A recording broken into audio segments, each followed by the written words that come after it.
Good morning or good afternoon, Year 5, depending on when you're watching this video. So we are on chapter 22 of our class read. Look, we've only got that much to read. I'm so excited to find out what happens and if they actually meet the Queen.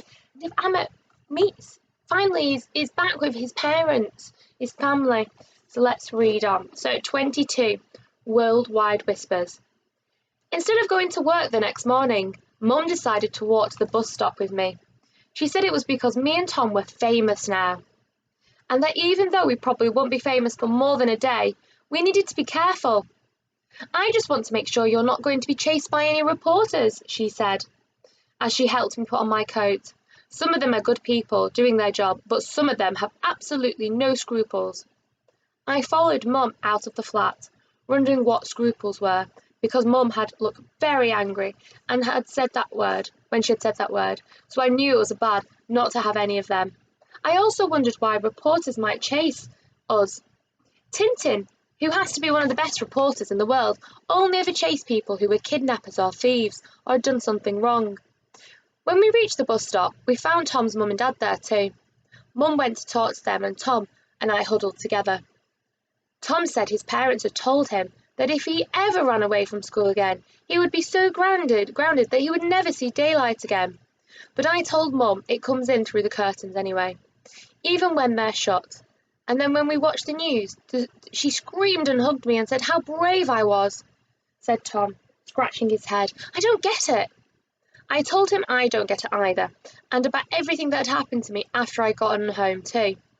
All the neighbours coming over, and about horrible Mr. Greggs, and how Mum had been angry one moment and then happy the next moment, and how she had laughed at what Stan the taxi man had said. Oh yeah, Dad gave him a cheer too, Tom grinned. I've never seen him cheer for anything before, except when we dropped off my Nana at the airport after she'd been staying with us for a month. We heard footsteps, and Josie and Michael came running up to meet us. We saw you on the news. Did you give them a note? What did they say?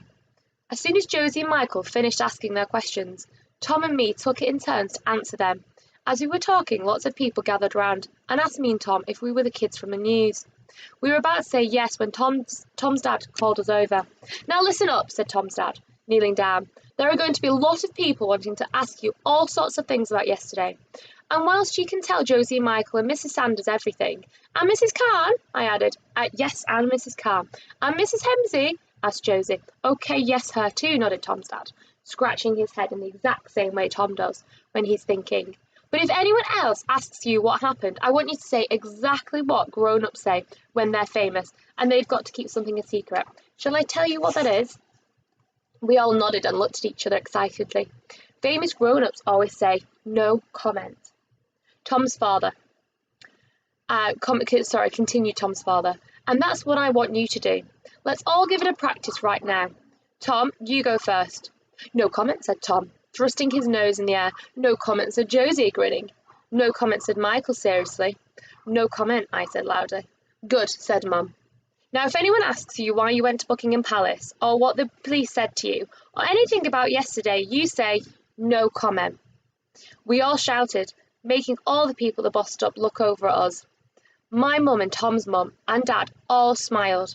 Now there's a promise we want you all to make too, said Mum. We want you to all promise us that you won't look at any newspapers today. We all looked at each other, frowning a little bit, but nodded. Promise? Asked Tom's mum. Not a single newspaper. We promise, we all said, although I could see Josie and her fingers crossed behind her back. Excellent, said Tom's dad, giving us all a thumbs up. So, Year 5. We're going to leave it there. I wonder what's in the newspapers. I'm sure, we will find out tomorrow. Over and out, Miss Davis.